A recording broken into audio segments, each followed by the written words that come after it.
حضرت شعیب علیہ السلام کو اللہ تعالیٰ نے مدین کی طرف بھیجا. مدین قوم تھی, اس قوم میں بیماری تھی, ایک تو شرک کی اور دوسری وہ ناپ تول میں کمی کیا کرتے تھے, کسٹمر کو ٹھگتے تھے, 2 نمبری کرنا. تو حضرت شعیب علیہ السلام نے ان کو سمجھایا اوفوا الکیل والمیزان, جب وزن کرو یا کیل کرو. کیل کہتے ہیں مخصوص پیمانہ, مخصوص برتن جس کو ناپنے کے لیے رکھا ہو. آپ کو پتہ ہے نا کسی بھی چیز کو ناپنے کے عام طور پر 3 طریقے ہوتے ہیں. ایک کو اردو میں کہتے ہیں مساحت, یعنی گزوں کے ذریعے ناپا جائے کسی چیز کو, فٹ کے ذریعے ناپا جائے. پنجاب میں ایک کنال زمین ہوتی ہے نا, کہتے ہیں کنال ہے, 3 مرلے ہے. وہ ہماری سمجھ میں آ ہی نہیں رہا ہوتا جب ہم پوچھتے ہیں یہ کتنی ہے, کہہ رہے ہیں اتنے مرلے. تو پتہ نہیں مرلے کیا ہوتا ہے بھائی, گزوں میں بتاؤ. تو مرلے, گز, کنال, ایکڑ, یہ مساحت کہلاتی ہے. اور ایک طریقہ ہوتا ہے کسی چیز کو وزن کر کے بیچنا. ہم جب دکاندار کے پاس جاتے ہیں, بھئی اتنے کلو گوشت دے دو, اتنے کلو ٹماٹر دے دو, تو یہ بھی ایک طریقہ ہے.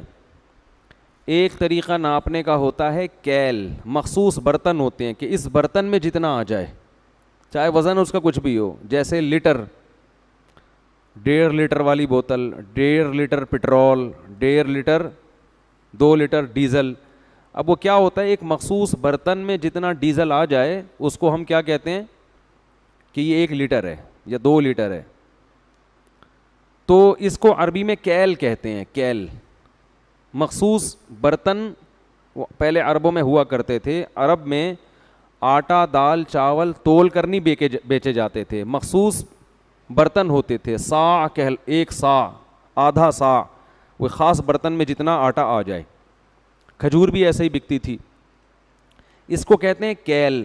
اور ایک طریقہ ہوتا ہے عدد, جیسے بھائی اتنے درجن کیلے, اتنے درجن انڈے, یہ عدد ہے نا. تو یہ 4 طریقے ہوتے ہیں عام طور پر پیمانہ کرنے کے. تو ان 4 طریقوں میں یہ لوگ ڈنڈی مارا کرتے تھے, خاص طور پر کیل میں اور وزن میں. گننے میں تو ڈنڈی مارنا تھوڑا مشکل کام ہوتا ہے. جب آپ کوئی چیز گنتے ہیں نا تو سامنے والا بھی تو گنتا ہے نا اس کو, لیکن تولنے میں یہ گڑبڑ ہوتی ہے کہ آپ کے پاس جو وزن ہوتا ہے وہ آپ تھوڑا کم رکھتے ہو. اور بعض دفعہ ایسے بھی ہوتا ہے, ہمارے حضرت فرمایا کرتے تھے کہ بعض لوگ یوں کرتے ہیں کہ جیسے 1 کلو کا بٹا رکھا, اور جب یہاں 1 کلو ٹماٹر تول رہے ہیں نا تو وہ آخری ٹماٹر ایسے زور سے ترازو میں ڈالتے تھے. ڈیجیٹل ترازو تو اب آئے ہیں نا, پہلے تو وہ, تو جیسے زور سے ڈالیں گے اس کا وزن کیا ہو جاتا ہے, ایسے پھینک کے. تو یہ ڈرامے ہوتے ہیں. آج کل ڈیجیٹل ترازو میں لوگوں نے گڑبڑ کی ہوتی ہے. ایک صاحب مرغی لے کر آئے, مجھے خود بتایا کہ وہاں وزن کچھ اور تھا, گھر میں بھی کہتے ہیں میں نے ترازو رکھا ہوا ہے, وہاں وزن کچھ اور تھا. تو یہ طریقے, گھٹیا طریقے, لوگوں کو دھوکہ دینے کے اور حرام کمانے کے طریقے ہیں. یہ مرض 2-4 لوگوں میں نہیں, پوری قوم میں سرایت کر گیا تھا. جیسے ہمارے ہاں بھی ہے, چند لوگ آپ کو صحیح ملیں گے.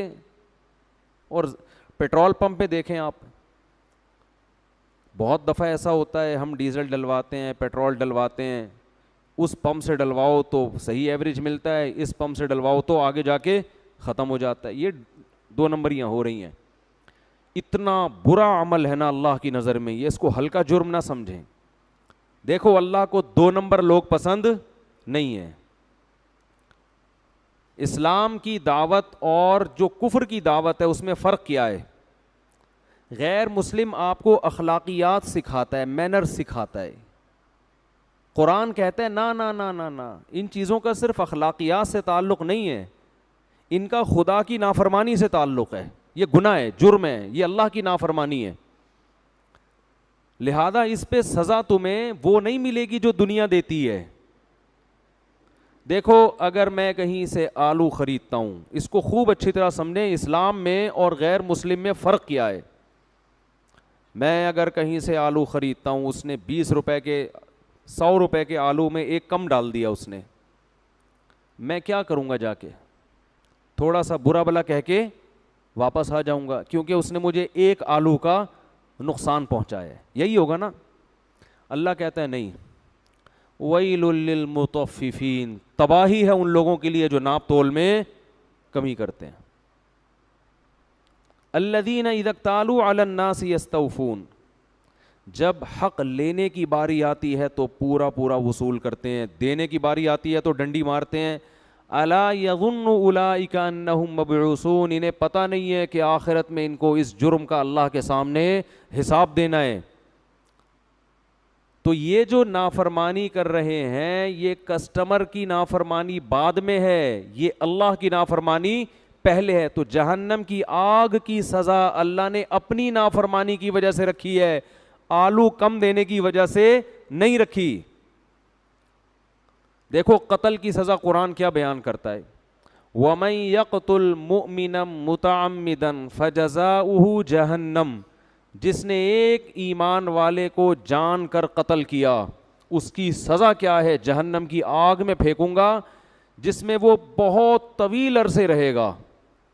وَغَضِبَ اللَّهُ عَلَيْهِ, اللہ کا اس پر غضب بھی ہوگا اور اللہ کی اس پر لعنت بھی ہوگی, اور بہت بڑا عذاب اللہ نے اس کے لیے تیار کر کے رکھا ہے. سوال پیدا ہوتا ہے اتنی سخت سزا تو مقتول بھی نہیں دینا چاہتا اپنے قاتل کو. بھائی اگر مقتول کو زندگی دی جائے اور کہا جائے اس نے تمہیں قتل کیا تھا تو تم کیا سزا, وہ کہے گا عمر قید میں ڈال دو, اس کو بھی قتل کر دو, یہی کہے گا نا, اس سے اتنے پیسے لے لو. وہ یہ کبھی نہیں چاہے گا کہ اس کو ایک طویل عرصے کے لیے آگ میں بولو پھینک دیا جائے. تو مذہب یہ کہتا ہے کہ تم نے لوگوں کے حقوق ادا کرنے ہیں اللہ کے کا حق سمجھ کے, لوگوں کا حق سمجھ کے نہیں, بلکہ کس کا حق, بولو اللہ کا حق سمجھ کے. جو لوگ زکوٰۃ نہیں دیتے, قرآن کہتا ہے یکنزون الذهب والفضة ولا ينفقونها في سبيل الله فبشرهم بعذاب أليم یوم یحمى علیہا فی نار جہنم فتکوی بہا جباہہم وجنوبہم وظہورہم. سونے چاندی کے ڈھیر رکھے ہوئے ہیں نا گھروں میں, خواتین کے پاس کتنا زیور ہوتا ہے, بہت سی خواتین کا زکوٰۃ نکالتے ہوئے جان نکلتی ہے, ارے اتنی زکوٰۃ, ارے اتنی کہاں سے دیں. جس خدا نے تمہیں اتنا نوازا ہے, زکوٰۃ وہی نکالتا ہے جس کے پاس اضافی ضرورت سے زائد چیزیں ہوتی ہیں. سال میں ایک دفعہ اللہ تم سے تھوڑے سے پیسے مانگ رہا ہے, خوش دلی سے دینا چاہیے, اے اللہ اتنا کہ ہم تو ڈبل دیں گے. کیسے, میں دیکھتا ہوں بعض خواتین کو پیشانی پہ لکیریں, یہ کیسے نکالیں بھائی, کیسے, یہ تو بہت زیادہ ہو گیا. تو اللہ کیا فرماتے ہیں, جو لوگ زکوٰۃ نہیں دیتے میں اسی سونے اور چاندی کو پگھلا کر ان کی پیشانیوں کو داغوں گا قیامت کے دن, اور کہوں گا ھذا ما کنزتم لانفسکم, یہ ہیں وہ خزانے جو تم نے اپنے لیے جمع کر کے رکھے تھے. اب زکوٰۃ غریب کا حق ہے نا, کیا خیال ہے, غریب سے اگر کہا جائے کہ اس نے تمہیں زکوٰۃ نہیں دی تھی, تم کیا سزا تجویز کرو گے, وہ کہے گا 2 تھپڑ لگا دو اس, یہی کہے گا نا, نہیں آ رہی بات میرا خیال ہے. وہ کبھی اس پہ راضی نہیں ہوگا کہ اس سونے اور چاندی کو پگھلا کے اس کی پیشانی کو داغا جائے, یہ گرم کر کے اس کی پیشانی پہ ڈالی جائے. وہ کہے گا بھائی یہ اتنا بڑا جرم نہیں ہے. لیکن اللہ کہے گا جرم اس لیے ہے کہ زکوٰۃ غریب کا حق نہیں ہے, زکوٰۃ کس کا حق ہے, میرا حق ہے. میں نے پیسہ دیا ہے تو مجھے اس کا ٹیکس دو, میرا شکر ادا کرو. اور میرا شکر ایسے ہوگا کہ جن غریبوں کا رزق میں نے اپنے ذمے لیا ہے وہ اسی طرح لیا ہے کہ کسی کو براہ راست دوں گا, کسی کو تمہارے ذریعے سے دوں گا. تو اب تم دو. اس لیے علماء کہتے ہیں جب ہم غریب کو زکوٰۃ دیتے ہیں تو اصل میں غریب اللہ کا وکیل بن کے قبضہ کر رہا ہوتا ہے, دے اللہ کو رہے ہیں. جیسے میں نے کسی کو پیسے دینے ہیں دکان پہ, قرضہ چڑھا ہوا ہے, فرض کرو آپ نے مجھے پیمنٹ کرنی 1 لاکھ روپے, میں کہتا ہوں یار وہ ڈائریکٹ جا کے راشن والے کو دے دو, میرا قرضہ چڑھا ہوا ہے. چڑھا ہوا نہیں ہے, ایک مثال دے رہا ہوں, ٹھیک ہے نا, آپ جا کے ڈائریکٹ اس کو دے دیں تو اس کا ہاتھ ہوگا, اصل میں وہ کس کا ہاتھ ہے, میرا. وہ میرا نمائندہ بن کے, وکیل بن کے قبضہ کر رہا ہے, آپ مجھے ہی دے رہے ہیں, ورنہ آپ کو اس سے کیا واسطہ, وہ کون ہے, آپ کا راشن سے کیا تعلق بھائی. تو اللہ تعالیٰ بھی ہم سے پیمنٹ مانگتے ہیں, بھائی میری پیمنٹ کا ٹائم آ گیا, مجھے دے دو. اگر تم شکر ادا کرتے ہو نا, مانتے ہو کہ پیسہ میں نے دیا ہے, تو نکالو پیسے. اے اللہ کہاں عرش پہ جائیں ہم تجھے دینے کے لیے؟ نہیں آ رہی بات میرا خیال ہے. اے اللہ ہم عرش پہ جائیں, ہم کہاں جائیں؟ کیا بیت اللہ جا کے خانہ کعبہ میں ڈال دیں؟